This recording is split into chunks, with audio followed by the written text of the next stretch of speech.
Assalamualaikum warahmatullahi wabarakatuh. Perkenalkan, nama saya Gracia Norma Septiawati dengan NIM 2403070054 dari Fakultas Ilmu Sosial dan Ilmu Politik. Di sini saya akan mempresentasikan tugas kelompok 4 yang berjudul Ejaan Bahasa Indonesia. Di sini saya akan menjelaskan tentang pengertian dari ejaan bahasa Indonesia sendiri. Sebenarnya apa sih ejaan dalam bahasa Indonesia sendiri? Nah, di sini itu adalah di dalam buku konsep dasar bahasa Indonesia yang terbit pada tahun 2019, karya Yunus Abidin itu menjelaskan bahwa ejaan merupakan aturan yang melambangkan bunyi bahasa menjadi bentuk huruf, kata, serta kalimat. Mengutip dari buku esai penerapan ejaan bahasa Indonesia yang terbit pada tahun 2020, karyanya Widya Fitriyantiwi, yang dimaksud ejaan itu adalah kaidah yang harus dipatuhi oleh pemakai bahasa. Sebenarnya apa sih ejaan dalam bahasa Indonesia sendiri? Nah, di sini itu adalah penggambaran bunyi bahasa seperti kata atau kalimat atau dalam bentuk tulisan seperti huruf-huruf, serta penggunaan tanda baca. Nah, penggunaan huruf ini, penulisan kata dan penggunaan tanda baca itu tidak boleh diabaikan, karena akan mengakibatkan perbedaan makna. Nah, oleh karena itu, perlu di dalam penulisan kata ataupun kalimat, kita harus memperhatikan kaidah-kaidah dan aturan baku yang berlaku dan tentunya sesuai dengan KBBI. Nah, jadi teman-teman, ejaan bahasa Indonesia ini sangat penting dalam berkomunikasi secara tertulis. Kenapa sih ejaan ini sangat penting? Selanjutnya akan disampaikan oleh rekan saya.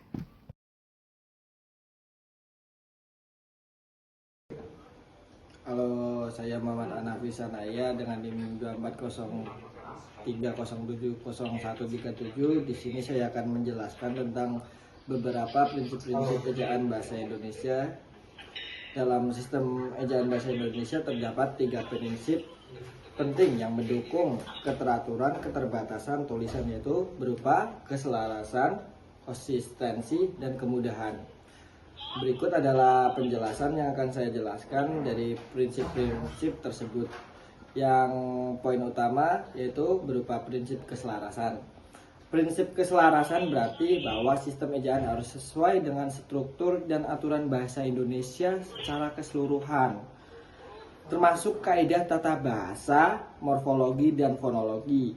Ejaan yang digunakan tidak boleh bertentangan dengan aturan yang sudah berlaku dalam bahasa, yaitu contohnya seperti mengubah dari kata dasar ubah jadi mengubah. Contoh kata yang salah yaitu berupa kata merubah jadi awalannya salah. Penggunaan huruf kapital dan tanda baca sesuai dengan kaidah bahasa Indonesia juga harus diperhatikan ya adik-adik. Keselarasan ini penting agar ejaan tidak bertentangan dengan sistem bahasa yang sudah berlaku, sehingga tidak menimbulkan kebingungan dalam komunikasi tertulis. Yang poin kedua yaitu berupa prinsip konsistensi. Prinsip konsistensi berarti bahwa aturan ejaan harus diterapkan secara tetap dan tidak berubah-ubah dalam penulisan. Hal ini bertujuan untuk memastikan bahwa pembaca tidak mengalami kesulitan dalam memahami teks yang ditulis dengan variasi yang tidak perlu, teman-teman. Contoh konsistensi. Assalamualaikum warahmatullahi wabarakatuh. Nama saya Indra Subratama dengan NIM 55 dari Prodi Pendidikan Sosiologi dan Antropologi. Jadi di sini saya akan melanjutkan materi-materi yang sudah disampaikan oleh teman saya. Saya akan membacakan ataupun memaparkan materi dari penggunaan huruf. Jadi penggunaan huruf itu ada 3, huruf kapital, huruf miring, dan huruf tebal.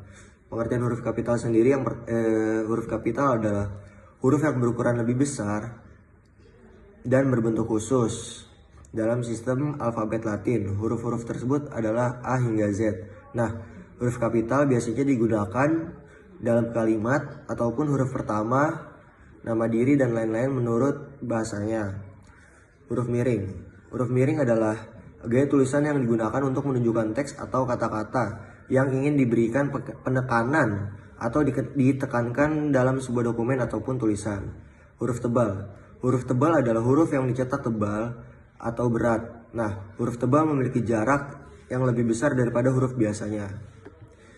Oke, lanjut ke ciri-ciri. Nah, ciri-ciri dari huruf kapital sendiri yang pertama itu menandai awal kalimat, yang kedua itu untuk pengguna nama orang, yang ketiga itu pengguna nama tempat, yang keempat itu pengguna nama hari, bulan, dan tahun. Yang kelima itu ada nama institusi ataupun organisasi. Ciri-ciri dari huruf miring sendiri yang pertama itu menekankan kata ataupun frasa, yang kedua itu mengindikasikan istilah asing, yang ketiga itu untuk judul buku, film, karya seni. Terus yang keempat itu ada nama ilmiah. Yang kelima itu digunakan untuk dalam kutipan ataupun dialog. Lanjut ke penggunaan huruf tebal. Nah, huruf tebal itu dipakai untuk menekankan atau memberikan penekanan. Terus yang kedua itu untuk menunjukkan judul atau subjudul. Yang ketiga itu digunakan dalam mengidentifikasi bagian-bagian teks tertentu. Yang keempat itu digunakan dalam menulis nama. Jadi contoh penggunaan huruf kapital sendiri itu kalau di awal kalimat pokoknya misalnya hari ini saya akan pergi ke pasar. Nah, hanya itu gede. Terus kalau untuk huruf miring itu kayak untuk istilah asing kayak deja vu. Kalau deja vu kan dalam penulisan kalimat miring pasti bakal miring tuh. Terus kalau misalnya huruf tebal itu kayak sepertinya dalam judul atau subjudul kayak jangan lupa membawa ID Anda. Oke, sekian dari saya. Terima kasih. Assalamualaikum warahmatullahi wabarakatuh. Perkenalkan, nama saya Zanwagar Raino Desta dengan NIM akhir 057 dari program studi Pendidikan Sosiologi dan Antropologi. Di sini saya akan melanjutkan materi yang sudah dipaparkan oleh teman-teman saya. Nah, materi yang saya bawakan pada kesempatan kali ini yaitu penulisan kata. Penulisan kata dibagi menjadi 3. Kata baku, kata tidak baku, serta ada kata serapan dan pemenggalan kata. Yang pertama, kata baku. Kata baku sendiri adalah kata yang sesuai dengan kaidah bahasa resmi yang diakui. Sedangkan kata tidak baku ialah kata yang tidak memenuhi standar tidak memenuhi standar bahasa resmi, seringkali digunakan dalam konteks informal atau percakapan sehari-hari. Nah, di sini ada contoh penggunaannya. Contoh penggunaan sendiri seperti kata baku itu yaitu mendengar. Lalu kata tidak baku dengar. Nah, kata baku dengar ini tuh bentuk tidak baku dari kata mendengar. Lalu yang kedua ada kata serapan. Kata serapan adalah kata yang diambil dari bahasa asing dan diadaptasi ke dalam bahasa Indonesia. Dapat mengalami penyesuaian dalam bentuk dan pelafalannya. Nah, contoh penggunaannya televisi. Nah, televisi sendiri itu merupakan serapan dari bahasa Inggris yaitu television. Lalu ada contoh kedua yaitu komputer. Nah, komputer sendiri itu kata serapan dari bahasa Inggris juga yang bernama komputer. Lalu yang ketiga pemenggalan kata. Nah, pemenggalan kata sendiri adalah proses membagi kata menjadi persuku. Nah, kata berdasarkan aturan penulisan yang tepat agar mudah dibaca dan diucapkan. Nah, contoh penggunaannya seperti kata membaca dapat dipenggal menjadi mem, strip, ba, strip, ca. Lalu contoh kedua kata sekolah. Nah, ini kata sekolah ini dapat dipenggal menjadi kata se, strip, ko, strip lah. Assalamualaikum warahmatullahi wabarakatuh. Sebelumnya perkenalkan, nama saya Nisha Dispianti dengan NIM 2403070094. Saya dari Prodi Sosiologi Antropologi. Jadi di sini saya akan menjelaskan penggunaan tanda baca. Yang pertama itu ada koma. Jadi koma ini biasanya digunakan di tengah kalimat. Nah, tanda koma ini juga sering dipakai untuk suatu perincian atau penyebutan bilangan. Untuk penempatannya itu ada di belakang kata yang mengikutinya.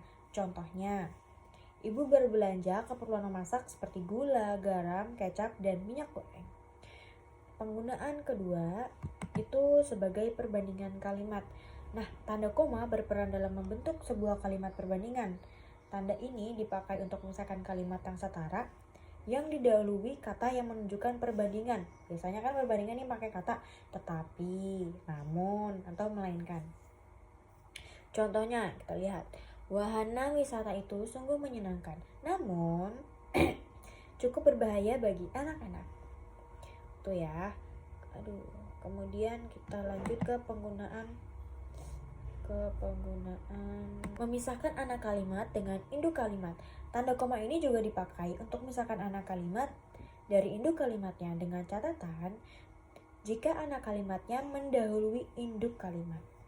Contohnya nih, kalau diundang, saya akan datang. Agar memiliki wawasan yang luas, kita harus banyak membaca buku. Oke ya, contoh induk kalimat dan anak kalimat. Kemudian penggunaan yang keempat itu pemisah partikel. Bentar ya. Tanda koma ini dipakai untuk memisahkan partikel dengan inti kalimat. Partikel ini bukan semata-mata partikel ini ya. Jadi partikelnya itu seperti oh, ya, waduh, aduh. Tuh. Contohnya kayak wah, ternyata pemandangan di sini tak kalah indahnya. Itu contohnya. Kemudian penggunaan yang kelima itu ada kata penghubung antar kalimat.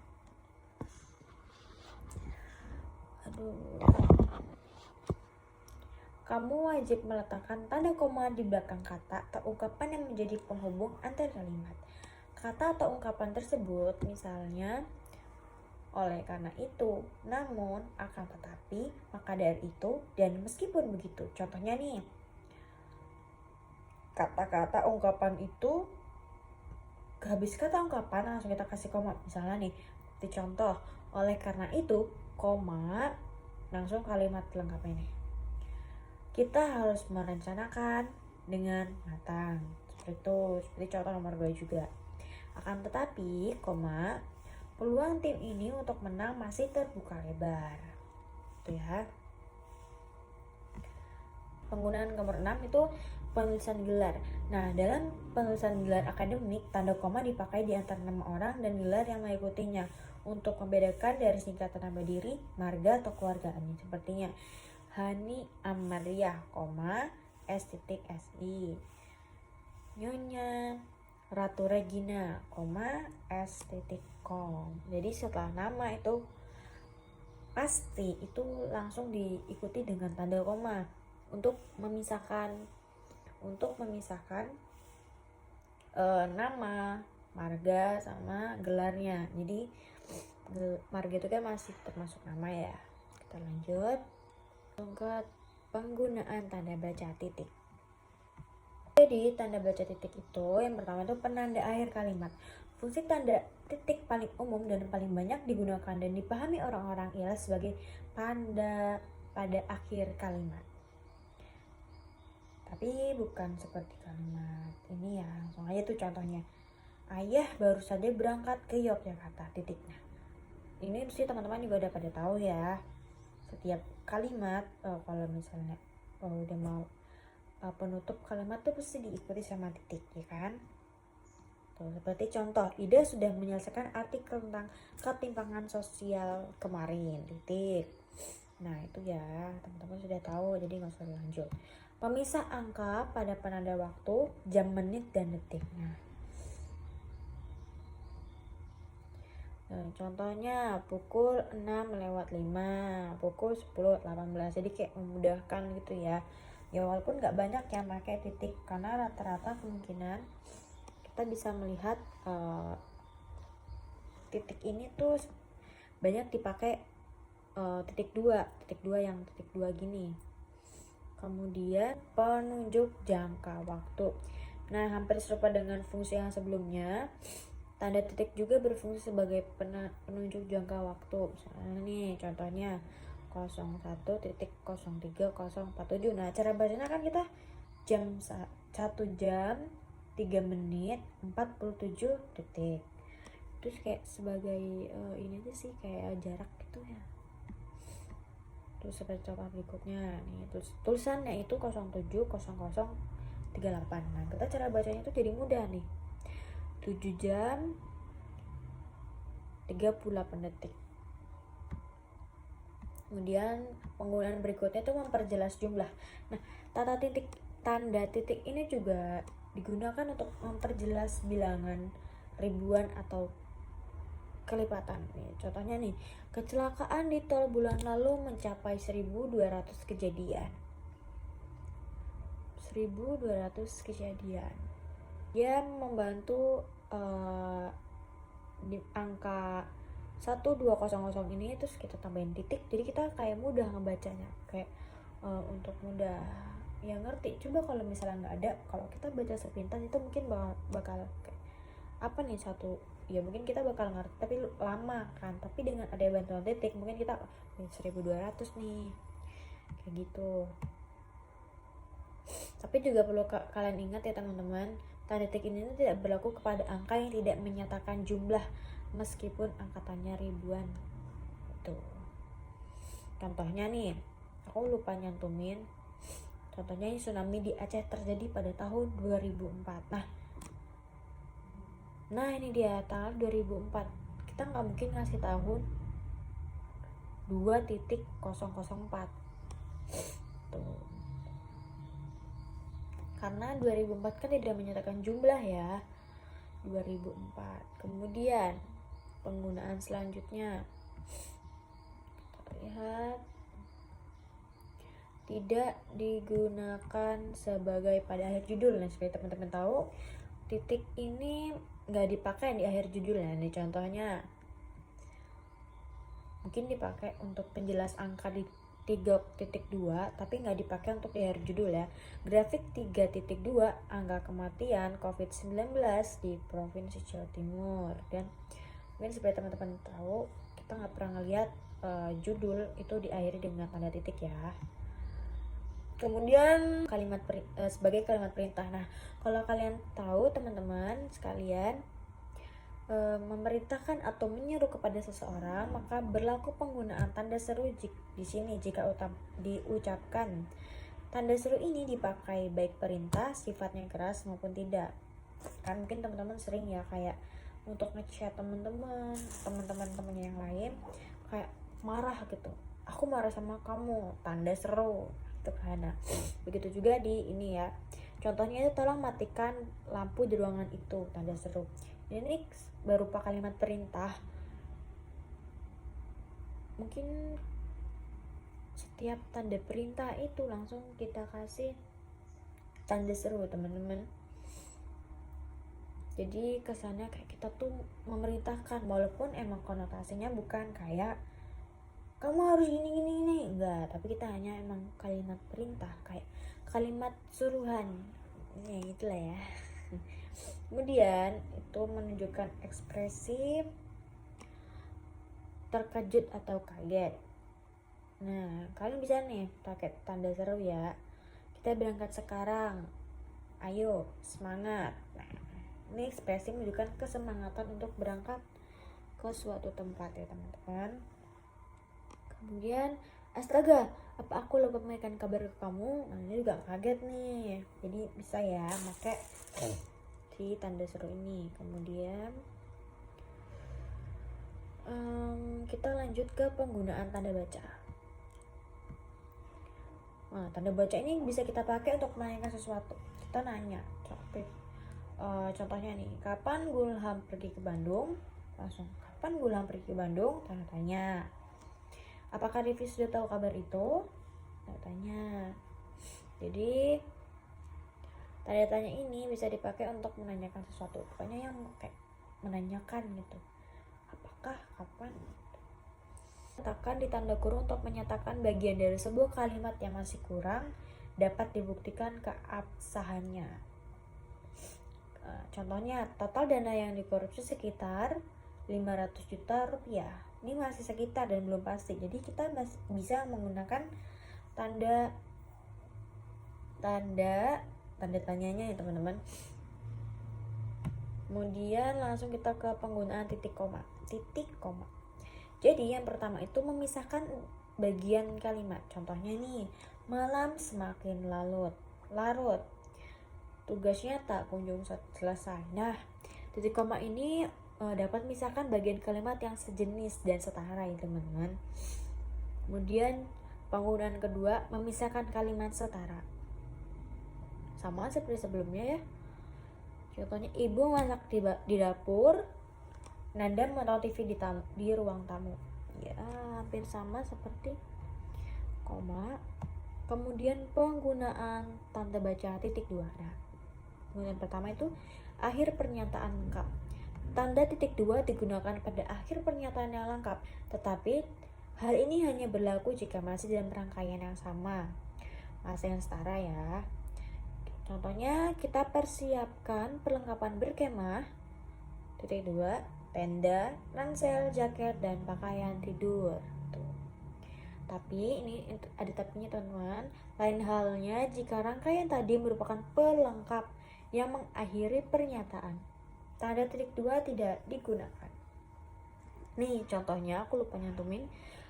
Kita memerlukan tenda, koma, jaket, koma, dan pakaian tidur. Itu ya teman-teman. Kemudian penggunaan kedua, sesudah kata atau ungkapan. Tanda titik dua ini bisa digunakan sebagai kata atau ungkapan juga. Contohnya, nih ketua, titik dua, wakil ketua, titik dua, namanya sekretaris, hari atau tanggal juga kita bisa pakai titik dua ya. Kemudian penggunaan ketiga, titik dua ini bisa digunakan di antara identitas penerbit, seperti nih, karangan Regina Kayo, Rahasia Hidup, titik dua, Kisah di Kota Hujan, sudah terbit. Terus penggunaan keempat, dalam teks drama setelah kata yang menunjukkan pelaku. Nah, tanda titik dua dipakai dalam teks drama setelah kata yang menunjukkan perilaku dalam percakapan. Contohnya nih, kayak dialog gitu kan, Ratu titik dua sambil memandang ke bawah. Sudahlah, mungkin memang ini takdirku. Nah, itu contohnya teman-teman. Elipsis ditulis dengan cara titik-titik, spasi titik-titik. Tanda ini dipakai dalam penulisan kalimat yang terputus-putus. Aku juga tak habis pikir dengan kejadian itu. Nah, itu contohnya teman-teman ya. Terus penggunaan kedua, penunjukan ada bagian naskah yang dihilangkan. Misalnya nih, kita titik-titik ini biasa dipakai untuk misalnya kita disuruh mengerjakan suatu kalimat yang rumpang. Nah, kalimat rumpang ini biasanya menggunakan elipsis yang seperti ini contohnya. Hal yang patut dihindari, titik-titik-titik, serta menjadi masalah yang cukup besar dalam teknik membuat website. Ini catatannya itu seperti kalau bagian yang dihilangkan itu akhir dari kalimat, maka kamu perlu memakai 4 titik. 3 titik penanda hilangnya di bagian teks itu, kalau misalnya di tengah-tengah itu 3, dan 1 sebagai tanda akhir kalimat ya teman-teman. Jadi misalnya nih, dia termasuk orang yang setuju dengan, nah ini kan berarti udah di akhir kalimat nih, kasih titik 3 spasi langsung di titik untuk akhir kalimat itu ya. Kemudian tanda hubung menyambung huruf kata dan penulisan. Misalnya 1908 1998. Contoh lainnya itu Nesia, berarti N strip E strip S strip strip per huruf gitu ini gitu ya. Kemudian menyambung suku. Tanda hubung berfungsi untuk menyambung suku dari kata dasar dan imbuhan yang terpisah oleh pergantian baris. Nah, seperti contohnya. Ririn membeli baju lengan pan spasi jang di tanah abang. Tuh. Kemudian langsung kata memperjelas hubungan. Nah, tanda hubung itu juga dipakai untuk memperjelas hubungan bagian kata atau ungkapan serta menghilangkan bagian kelompok kata. Contohnya itu berevolusi. Ber itu imbuhan, evolusi itu kata dasarnya.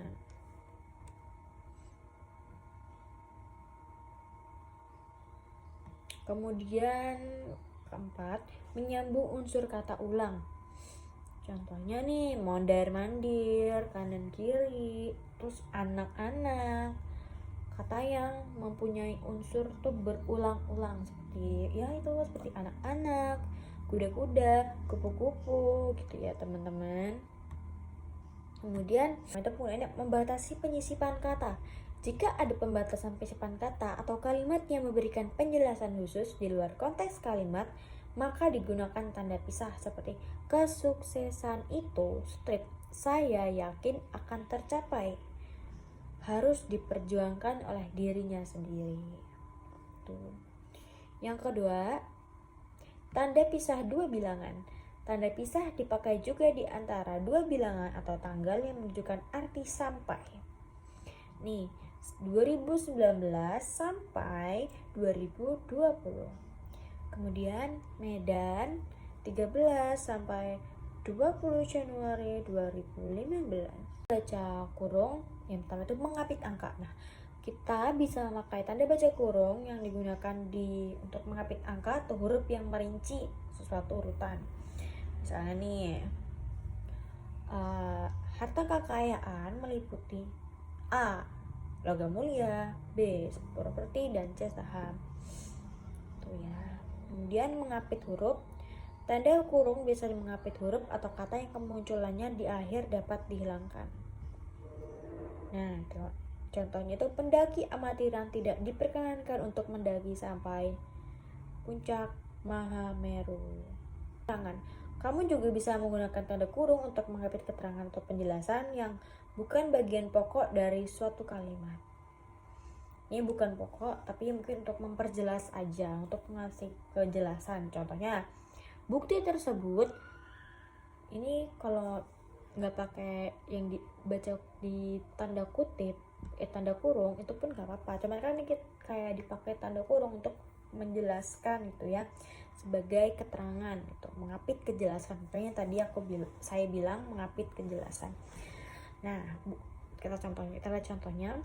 Bukti tersebut, lihat halaman 109, mendukung pernyataan bahwa dalam melakukan teknik negosiasi harus dilakukan secara serius, ya. Kemudian contoh keempat itu tambahan keterangan. Untuk menjelaskan keterangan yang berupa akspresi digunakan pula tanda kurung. Contohnya nih, Kementerian Keuangan Republik Indonesia Kemenko RI telah mengeluarkan kebijakan penggunaan materai 10.000 dalam dokumen berharga gitu.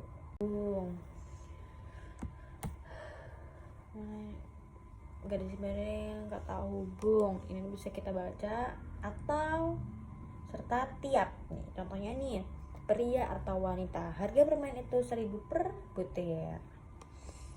Nah kemudian nomor 2 itu dipakai pada nomor surat dan kalimat. Contohnya nih, tuh ya, tahun ajaran 2021. Kata khususnya itu dalam penulisan. Tanda ini digunakan dalam penulisan nama serta khusus dari serapan bahasa asing. Contohnya nih, Ahmad Syafi'i, bukan Syafi'i atau Syafi'i. Jadi ini Ahmad Syafi'i. Terus kemudian contoh keduanya, surat Al-An'am, bukan Al-Na'am atau Al-Na'am ya teman-teman. Dan contoh kedua, menunjukkan penghilangan bagian kata. Tanda apostrof juga dipakai untuk menunjukkan penghilangan bagian kata atau angka dalam tahun. Contohnya ya 19 Februari 21. Nah, petik atas 21 itu biasanya kita baca 2021. Oke teman-teman. Jadi ya mungkin kalau kita biasanya menyebutnya itu petik tanda baca apostrof itu tuh petik 1 di atas. Mungkin yang kalau itu dari SD bilangnya kayak gitu ya teman-teman. Kemudian tanda baca petik, nah ini petik yang double 2 nih. Penggunanya tuh sebagai petikan langsung.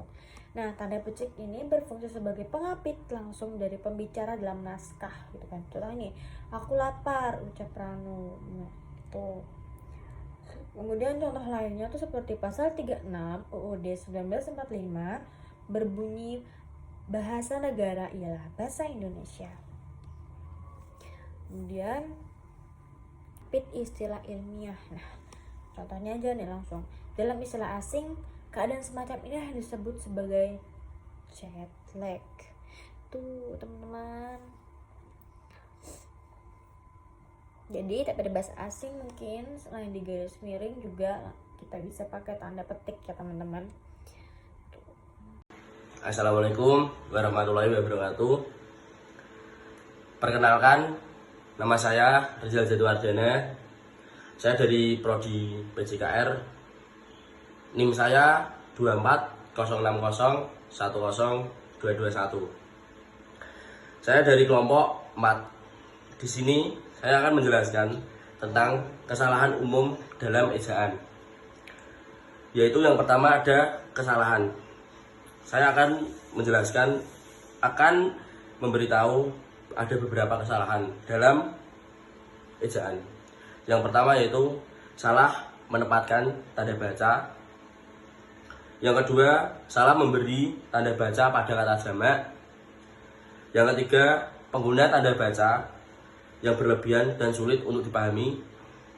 Yang keempat, penggunaan tanda baca yang tidak sensual. Yang kelima, kesalahan penulisan singkatan. Dan yang terakhir, yang keenam, kesalahan penulisan ejaan.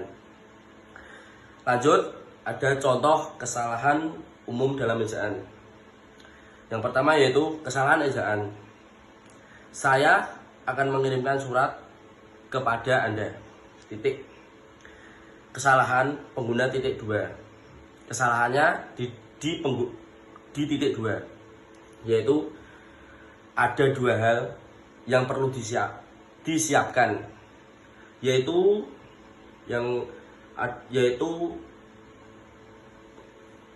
ada 2 hal yang perlu disiapkan, yaitu makanan dan minuman.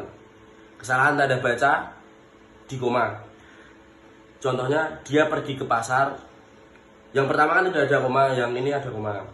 Dia pergi ke pasar, koma, dan membeli sayur. Titik. Itu adalah contoh kesalahan umum dalam ejaan. Dan yang terakhir ada perbaikan kesalahan umum dalam ejaan. Yang pertama, saya akan mengirimkan surat kepada Anda. Titik. Ada 2 hal yang perlu disiapkan. Yang pertama makanan dan yang kedua minuman. Penjelasannya adalah tidak perlu koma setelah titik 2 kecuali dalam daftar panjang atau jika ada tambahan keterangan tersebut. Yaitu ada contoh kedua dalam perbaikan, yaitu dia pergi ke pasar dan membeli sayur. Titik. Penjelasannya tidak perlu koma sebelum dan kecuali ada elemen tambahan yang memerlukan pemisahan. Itu yang bisa saya sampaikan untuk menjelaskan tentang kesalahan umum dalam ejaan. Seandainya ada kata yang kurang atau kata salah, mohon dimaafkan. Sekian dari saya, dari kelompok 4. Wassalamualaikum warahmatullahi wabarakatuh. Assalamualaikum warahmatullahi wabarakatuh. Perkenalkan, nama saya Adam Junior dengan NIM 24030701004 dari Prodi Pendidikan Sosiologi dan Antropologi. Di sini saya akan membacakan kesimpulan dari ejaan bahasa Indonesia yang telah dijelaskan oleh teman-teman saya sebelumnya. Mungkin saya tidak akan menjelaskan banyak karena saya cuma menyimpulkan sedikit dari sekian banyak materi yang diserahkan oleh teman-teman saya. Kesimpulannya yaitu, ejaan bahasa Indonesia adalah sistem penulisan yang digunakan untuk menggambarkan kata-kata dan kalimat dalam bahasa Indonesia. Ejaan bahasa Indonesia sendiri memiliki aturan-aturan yang jelas tentang cara menulis kata-kata termasuk penggunaan huruf-huruf, tanda-tanda baca, dan aturan-aturan lainnya. Dengan memahami ejaan bahasa Indonesia, kita dapat meningkatkan kemampuan membaca dan menulis serta memperkuat identitas bahasa dan budaya Indonesia. Itu saja dari saya. Mohon maaf jika terlalu singkat atau seperti gimana. Wassalamualaikum warahmatullahi wabarakatuh.